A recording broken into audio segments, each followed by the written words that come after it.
રહ્યા છો શિનોર સમાચાર ન્યૂઝ। હવે જોઈએ અગત્યના સમાચાર। ડભોઈ તાલુકાના ઢોલાર ગામે ધારાસભ્ય શૈલેષભાઈ મહેતાના વરદ હસ્તે આંગણવાડીનું ખાતમુહૂર્ત તેમજ ઈ-રિક્ષાનું લોકાર્પણ કરવામાં આવ્યું।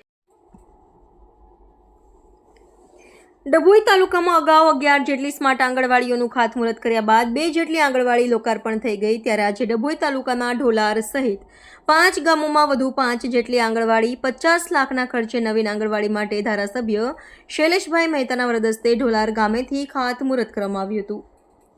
નાના ભૂલકાને પાયાનું શિક્ષણ મળી રહે તે માટે સરકાર દ્વારા બાકી રહેતી આંગણવાડીઓને નવીન નિર્માણ કરવા કાર્યવાહી શરૂ કરાઈ છે, ત્યારે ડભોઈ તાલુકામાં 15 જેટલી આંગણવાડીઓ નવી બનશે।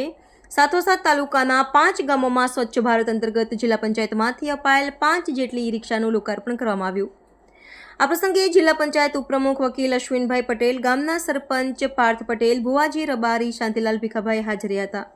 રિપોર્ટર મિત માછી, શિનોર સમાચાર ન્યૂઝ, ડભોઈ।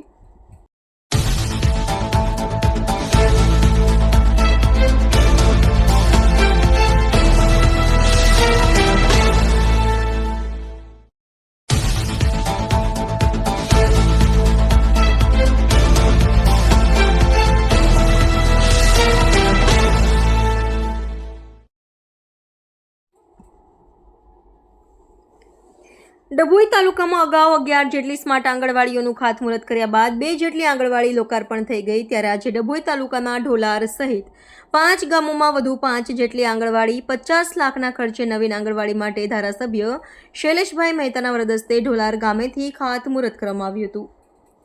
નાના ભૂલકાને પાયાનું શિક્ષણ મળી રહે તે માટે સરકાર દ્વારા બાકી રહેતી આંગણવાડીઓને નવીન નિર્માણ કરવા કાર્યવાહી શરૂ કરાઈ છે, ત્યારે ડભોઈ તાલુકામાં 15 જેટલી આંગણવાડીઓ નવી બનશે। સાથોસાથ તાલુકાના 5 ગામોમાં સ્વચ્છ ભારત અંતર્ગત જિલ્લા પંચાયતમાંથી અપાયેલ 5 જેટલી ઈ-રિક્ષાનું લોકાર્પણ કરવામાં આવ્યું। આ પ્રસંગે જિલ્લા પંચાયત ઉપપ્રમુખ વકીલ અશ્વિનભાઈ પટેલ, ગામના સરપંચ પાર્થ પટેલ, ભુવાજી રબારી, શાંતિલાલ ભીખાભાઈ હાજર હતા। રિપોર્ટર મિત માછી, શિનોર સમાચાર ન્યૂઝ, ડભોઈ।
ની ગ્રાન્ટ અંતર્ગત ડભોઈ તાલુકામાં પહેલાં 11 આંગણવાડીનું ખાતમુહૂર્ત કરવામાં આવ્યું હતું। આજે 5 આંગણવાડી માટે આજે અહીંયા ઢોલાર ગામેથી ખાતમુહૂર્ત કરવામાં આવ્યું છે।